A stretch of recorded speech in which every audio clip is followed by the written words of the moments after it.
Bueno, buenas tardes, espero estén bien.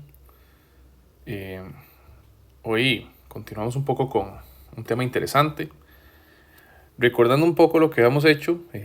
Por ejemplo, habíamos hablado de momento y hablamos propiamente de si tuviéramos un brazo o una tabla o una puerta, ¿verdad? Entonces ahí tenemos el eje de rotación y puede ser que ese cuerpo sienta una fuerza por ahí, F roja, y una fuerza por ahí, F, bueno, tal vez esa no se ve muy bonita. Vamos a volver a cero. F verde, ¿ok? Y ya ahí, digamos. Algo por el estilo ahí. Pero ¿qué pasa? Posiblemente, ¿verdad? Cuando consideramos una fuerza propia del cuerpo de estudio. ¿Qué pasa si esto fuera una tabla, ¿verdad? Y esa tabla tuviera peso. Por ahora no habíamos considerado el propio peso, ¿verdad? Bueno, ahí tal vez vamos a borrar un poco esto. Vamos a mover. Digamos que la fuerza es aplicada ahí. Entonces ahora sí. Digamos que el peso de la tabla, lo vamos a considerar. ¿Qué pasa cuando sucede eso, verdad? Entonces, usted podría decirme, bueno, profe, todo depende de la zona, porque digamos, si es una tabla irregular, tal vez sea una tabla como así, ¿verdad? Entonces, claramente, hay más masa de este lado que de este otro lado.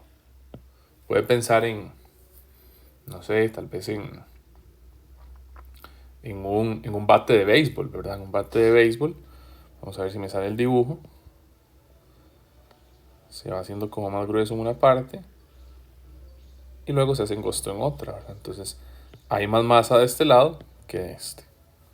Y así, ¿verdad? Si usted tuviera un poppy, por ejemplo, también, ¿qué pasa con un poppy, ¿verdad? O con un, no sé cómo se dirá poppy, un confite de esos, ¿verdad? Entonces, claramente la mayoría de la masa está centrada donde está el azúcar. Entonces, hay que considerar cómo se distribuye esa masa, porque depende de la distribución de esa masa, podría ser que haga torque o no, ¿verdad? Por ejemplo, en este caso de color morado, vamos a poner esto acá, en este caso acá, claramente existe una distancia desde el eje de rotación. Entonces, por ende, el peso propio del cuerpo haría torque. Entonces vamos a definir esta nueva cantidad llamada el centro de gravedad. Y dice ahí, las resultantes de todas las fuerzas gravitatorias que actúan sobre las partículas que constituyen un cuerpo. Puede reemplazarse por una fuerza única, Fg, que es el propio peso del cuerpo estudiado, y se aplica propiamente en el centro de gravedad. Entonces, vamos a ordenar un poco esta idea. ¿Qué significa eso? Supongamos que usted tiene el brazo de una persona, ¿verdad? El brazo de esa persona claramente va a generar, tiene cierto peso. Pero ese peso no está centrado en un solo lugar, ¿verdad? Sino que se va a distribuir, ¿verdad? De este hueso de por acá, bueno, tal vez de color negro no se ve, entonces déjenme devolverme un toque y cambiar mi lapicero a color rojo. Este hueso de por acá tiene cierto peso, esta otra zona de por acá tiene cierto peso y la mano tiene otro cierto peso. Entonces usted me va a decir, bueno, profe, si es así, entonces hay un peso de ese hueso, hay un peso del otro, hay un peso del otro. Eso es cierto. Pero el centro de gravedad viene a simplificar ese problema y dice, bueno, ¿qué pasa si más bien consideramos todo como un solo cuerpo y ubicamos el centro de gravedad en un único punto? Como si fuera las cajas o los carritos o todos los objetos que hemos estado estudiando, que siempre ponemos el peso en un solo punto. Entonces, si bien es cierto, la distribución de este peso se da a lo largo de todo el brazo, como lo ven aquí, hay una flecha diferente, un poquito más larga, que va a ser esta flecha de color rosado. Y esa flecha va a significar el centro de gravedad. Ese es el punto donde vamos a suponer que toda la masa del cuerpo está ubicada. ¿Ok?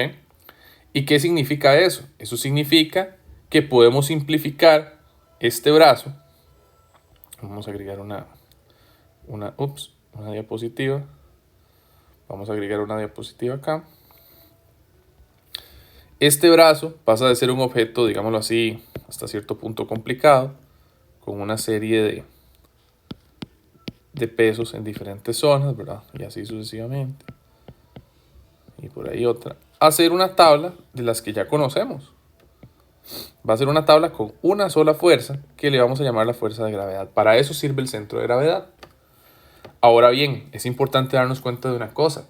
El centro de gravedad depende de la distribución de la masa, depende de cómo se acomoda el cuerpo. ¿Ok? Entonces, por ejemplo, dice ahí, características. Las fuerzas de gravedad sobre un objeto produce un momento nulo alrededor de su centro de gravedad. ¿Qué quiere decir esto? Esto lo que quiere decir es que, por ejemplo, ahí tenemos la conexión de dos masas por medio de una barra. Entonces, la masa roja tiene cierta masa, la masa morada tiene cierta masa, pero la barra también va a tener una masa, ¿ok? Entonces, esta barra que las conecta tiene una masa asociada. Y lo interesante aquí es que nos dicen algo curioso. Nos dicen, el centro de gravedad de esa barra no está en su centro, sino que está aquí, en este punto. Ahí está el centro de gravedad de esa barra. ¿Por qué? Bueno, no sabemos, pero ahí está.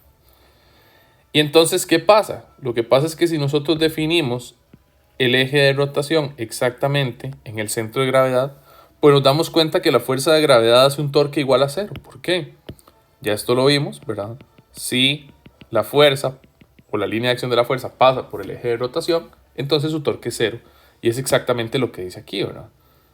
Lo que nos dicen ahí es que la fuerza de gravedad sobre un objeto produce un momento nulo, es decir, cero, si está pasando por su centro de gravedad, ¿verdad? Entonces esa es la idea. Muy bien. Siguiente dice, el centro de gravedad de un objeto rígido es el punto de equilibrio. Entonces esto es muy interesante. Si nosotros tenemos un objeto quieto, la palabra quieto no es la correcta, un objeto rígido, un objeto que su distribución de masa no cambia, por ejemplo un lápiz, yo no puedo cambiar la distribución de masa de un lápiz, o yo no puedo cambiar la distribución de masa de su computadora, o de una tablet, ¿verdad? Sí podría hacerlo con una barra de plasticina, por ejemplo, porque yo puedo cambiar la forma de esa barra de plasticina y entonces cambio cómo está distribuida la masa.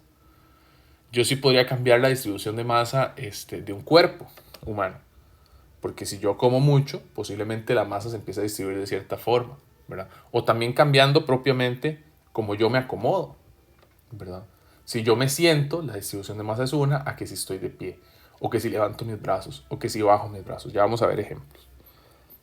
Entonces nos dicen, en un cuerpo rígido, ¿verdad? Y esto es muy importante, lo voy a resaltar. En un objeto rígido, vamos a suponer que el centro de gravedad está en su punto de equilibrio. ¿Cuál es el punto de equilibrio? Bueno, ese es el punto en el que si usted pone un pivote, ¿verdad? Si usted dice, bueno, este va a ser mi centro mi eje de rotación, entonces el objeto está equilibrado, por eso se llama punto de equilibrio. Eso es como que usted se ponga a jugar en media clase con su lápiz y empiece a buscar el punto del lápiz donde ese lápiz no se vaya ni hacia la izquierda ni hacia la derecha, ¿verdad? Si eso sucede, usted ha encontrado el punto de equilibrio y usted puede garantizar que ahí está el centro de gravedad.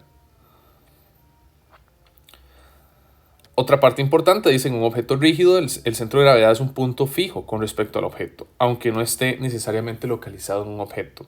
Ok, entonces, ¿qué quiere decir eso? Eso lo que quiere decir es que, por ejemplo, si yo tengo un anillo, ¿verdad? Este es mi anillo. Yo tengo un centro de gravedad de ese anillo. Lo importante es que el centro de gravedad de ese anillo va a estar en el puro centro del anillo.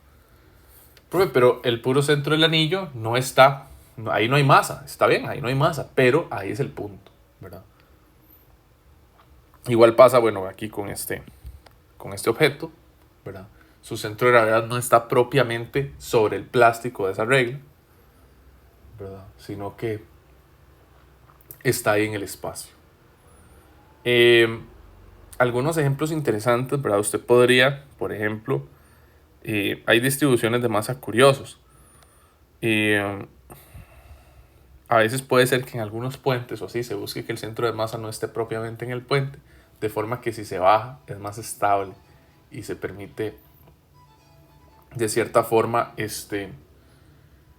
evitar que ante temblores o situaciones así se puedan caer, ¿verdad? Entonces esta propiedad es interesante porque le da libertad al objeto tener ciertas formas, siempre y cuando el centro de gravedad pues esté ubicado, ¿verdad? En un punto pues diferente al mismo. Muy bien. Y esta es la propiedad más interesante. Dicen, en un objeto flexible, por ejemplo, esa barra de plasticina que les decía, su cuerpo que es flexible, la posición del centro de gravedad varía cuando el objeto cambia de forma, ¿verdad? Entonces, ¿qué quiere decir esto? En una persona que está de pie, ahí digamos usual, ahí tranquila, usualmente su centro de gravedad está sobre su ombligo, ¿ok? Usualmente. Pero ¿qué pasa? Que si yo muevo mis brazos, yo estoy moviendo masa de mi cuerpo hacia arriba. Eso quiere decir que la distribución de masa cambia y entonces automáticamente yo estoy moviendo ese centro de gravedad a una parte más alta. Perdón. ¿Y qué pasa si yo quiero tocarme las puntas de los pies con mis dedos de las manos? Entonces yo hago que la distribución de masa se mueva hacia abajo. Y vean que ahí es un caso particular en el que el centro de gravedad no está propiamente en el cuerpo, ¿verdad? Sino que queda afuera. Es importante estos conceptos, nos van a ayudar a trabajar con ciertos problemas y lo vamos a empezar a usar para ubicar ciertos torques y momentos. Muchas gracias.